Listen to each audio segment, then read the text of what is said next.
পরকালের উপরে ভিত্তি করে, আখিরাতের উপরে ভিত্তি করে আল্লাহ রাব্বুল আলামিন যত কথা বলেছেন, মওতের কথা, কবরের কথা, হাসরের কথা, সিরাতের কথা, মিজানের কথা, জাহান্নামের কথা, জান্নাতের কথা, বিচারের কথা, পরকাল কেন্দ্রিক যত কথা আল্লাহ পাক কোরআন শরীফে বলেছেন, সব কথাগুলি যদি এক জায়গায় করা যায় গোটা কোরআন শরীফের 10 পারার সমান হয়ে যাবে। সম্ভবত কোরআনে কারিমের এমন কোন রুকু, এমন কোন পাতা নাই যেখানে আকারে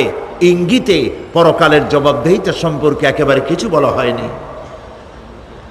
এই পরকাল কেন্দ্রিক কথাগুলির কারণেই সেই জামানার চোর, ডাকাত, ছিনতাইকারী, ধর্ষণকারী সব হেদায়েত হয়ে গিয়েছিল, আর মানুষগুলি পৃথিবীর সর্বশ্রেষ্ঠ